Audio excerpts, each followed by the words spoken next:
The moor is a place that holds its own council.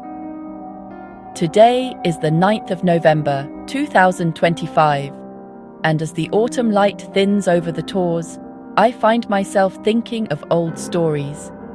Stories that are not quite history, but something more than myth. They settle into the landscape like the low grey clouds that drift across the vast, lonely expanse. Grass stone. The wind here does not rush. It moves in long, slow waves, carrying with it a particular quietness. People say the moor keeps its own time. Long ago, life on the fringes of the moor was a constant, quiet struggle.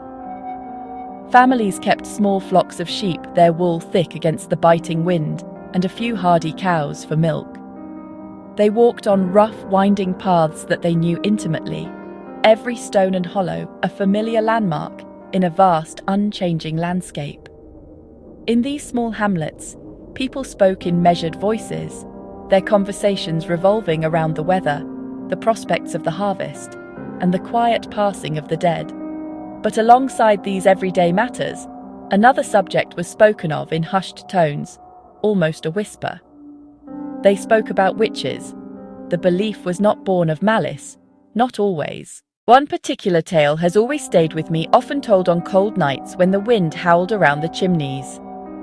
It begins, as many do, with a small, isolated cottage near a circle of standing stones. The lights in the cottage had gone out one evening, and inside, a newborn baby cried without ceasing, its breath coming in shallow, worrying gasps. The young parents were beside themselves with fear. It was then that a neighbour remembered seeing an old woman walking near the house that night, a solitary figure carrying a small, mysterious bundle under her cloak. She was a woman who kept to herself and was not well liked. The word witch is a heavy one. It arrives like a sudden squall on a calm day. The family, desperate and afraid, began to blame the old woman. They convinced themselves her visit was no coincidence. They imagined she had left a single, dark thread on their doorstep as a token of her ill will. Rumour is a patient hunter. It does not need to strike quickly. It can wait for years, dormant, until a fresh misfortune breathes new life into it. Years passed, and the child grew strong. Then, one spring, another calamity struck the family. A prize ewe, the best of their flock, was found dead in the fold, with no sign of injury or illness. Immediately, the old whispers returned. The family remembered the old woman, her quiet cottage, her knowledge of things they did not understand. The mother, her old fears rekindled, told a neighbour about the child's illness. The story, sharpened with a new tragedy, began to spread. The neighbour told the vicar. He spoke of it to the local magistrate. With each retelling, the tale grew larger, more sinister. Details were added. Names were embellished. The verdict came from the community. She was simply told to leave. When we conjure the word witch today, we think of pointed hats, bubbling cauldrons, broomsticks soaring against a full moon, dramatic curses shouted into the wind. These are the elements of myth. Myth serves a purpose. It makes a story sharp, memorable, and thrilling. But memory, true memory, is a much softer, more nuanced thing. It is quieter. Instead, it keeps the small human details. It remembers the woman who gathered foxglove willow bark to soothe a fever.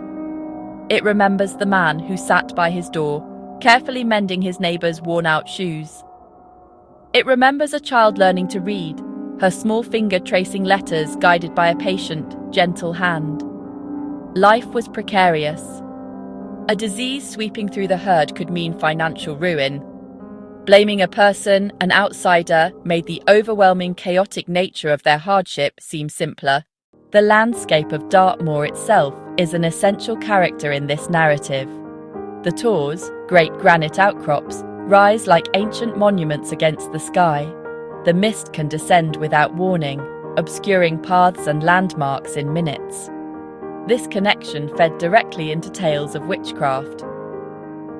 Today, in 2025, the word witch is largely stripped of its tragic history.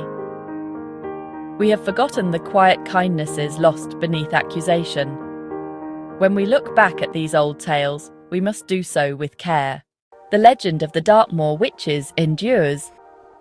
It lives on in the brooding shape of a hill at dusk, in the damp hollow of a weathered stone, and in the old names people still give to the ancient paths and lonely tors. The story is a tapestry woven from two different threads. One is the bright, coarse thread of myth, and the other is the soft, fine thread of memory. Remember that a loud story can hide a much simpler, more human one beneath it. The Moor keeps its stories. And that, I think, is the secret the Moor is most keen to protect.